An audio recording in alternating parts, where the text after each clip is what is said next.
very good on Friday night. We battled and defended, but we weren't very good offensively.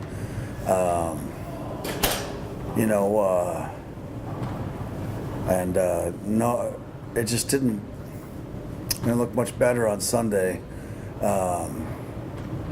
haven't got out of our, our feet are in cement or something the first 20 minutes of matches, and we've been lucky early on in these matches. And as the game goes, we tend to figure things out. But we weren't lucky on Sunday, and we were down 2. And I'm not so concerned about the second half. I just tried a lot of different players in the second half. Once we were down.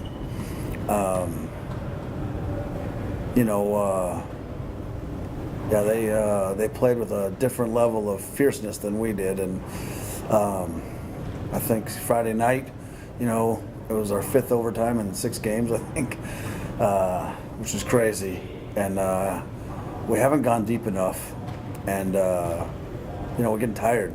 I saw it in our girls' faces on Sunday morning, and I was hoping to kind of get out of that first 25 minutes or so, but we didn't. And so I took the second half to look at a lot of different stuff, because we can't survive. Megan played 106 minutes or something on Friday night, and then expect her to play in the whole game or something against Mankato. It's just not, can't happen. I couldn't get her out on Friday. Ashley Hunter got hurt, so we were already going deeper, and then we'd have gone really deep to take Megan out on Friday. And then Megan's first challenge on Sunday, she just gets cracked, ran over. It was a legal play. It was 50-50. The girl just trucked her, and she's already she's played 110 a couple times. I could just see the effort level at that moment kind of sink, and she's our captain. But the bottom line is, I haven't trusted my roster. I haven't rotated. There have been moments in games where the other team has subbed 5 or 6 kids out in these last 5 or 6 games, and I felt like, let's get one while their bench is on the field, and we haven't. And it's added insult to injury. And it's really hurt us. That's number 1 mistake I made. Number 2, I have not adjusted well to the new schedule, the Friday, Sunday, and I feel like we're just losing a day every week. And I feel like, just based on the results, our opponents have adjusted much better than I have, and that's something I got to figure out.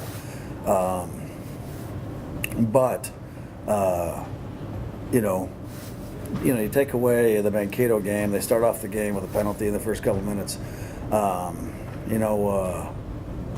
We allowed 1 goal in like 400 minutes prior to that, and it was an overtime goal. And even in that goal, Augie threw 4 up for overtime to go for the win. And I said to myself, all right, well, you're going to go one-on-one, I'm going to go one-on-one. I trust my strikers more than I think that your strikers can beat us, and we got beat.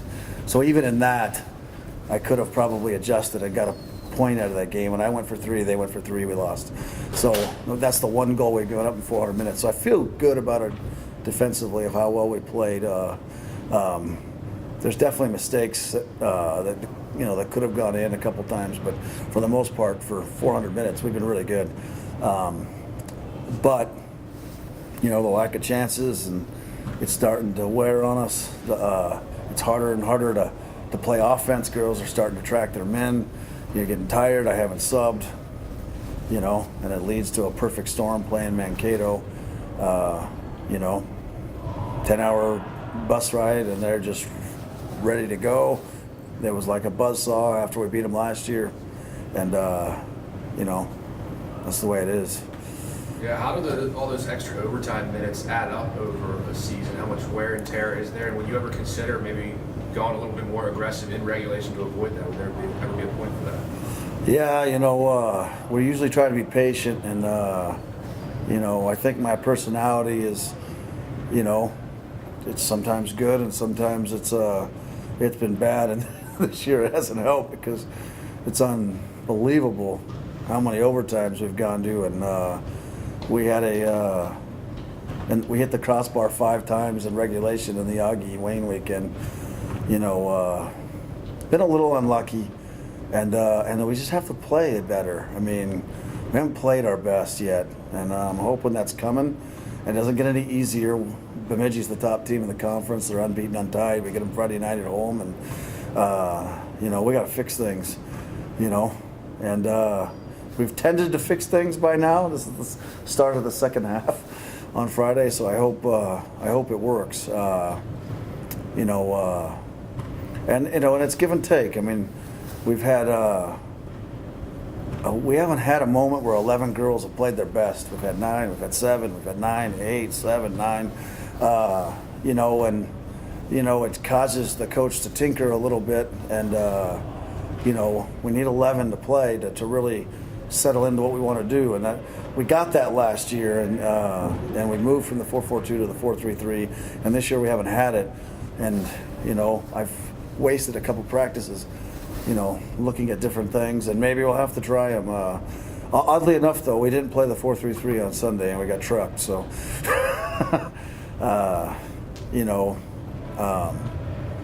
it was a bad day to play bad. Mankato just said we're going to play 4 up top, play 1-on-1 across their back line, so we went to a 5th one, and it really killed our spacing and didn't play very fast. I felt like we were in quicksand a lot, and and they just kept throwing balls into the box over and over and over, creating corners, and they got a penalty kick, and just a bad start. Some of that, you said slow start type thing. Some of that intensity.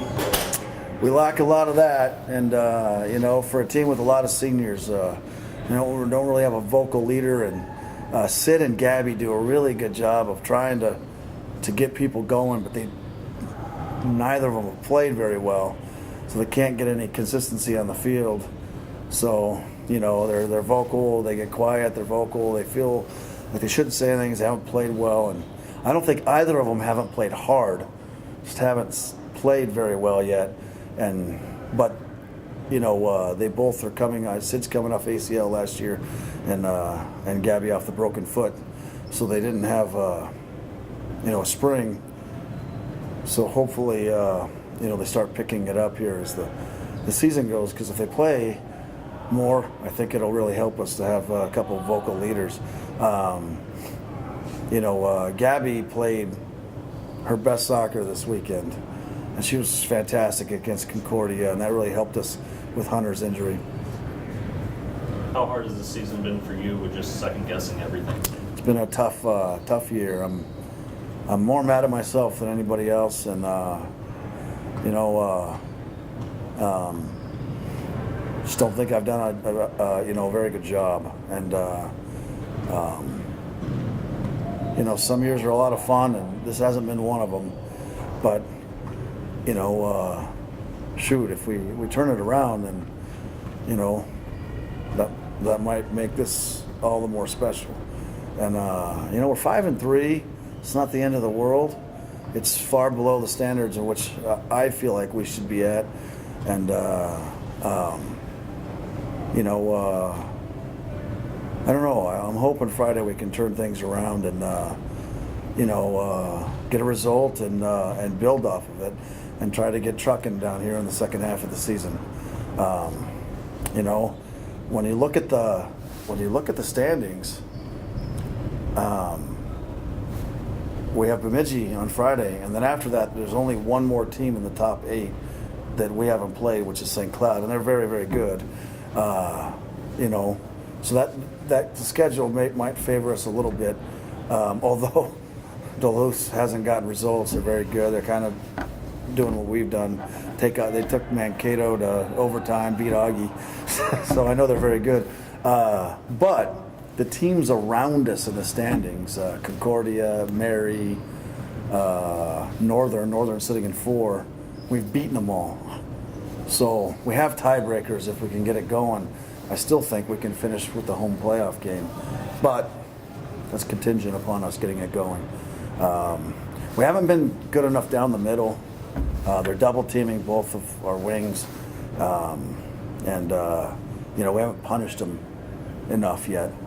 And but I'm hoping to fix that stuff this week. And I know I'm down a little bit, but I'm optimistic. I think the team wants to fix it, and we're going to flush Sunday and just go about it. And we just want another chance. I'd like another chance against Mankato, and with a different different approach and a different energy level. How do you hope to slow down Bemidji?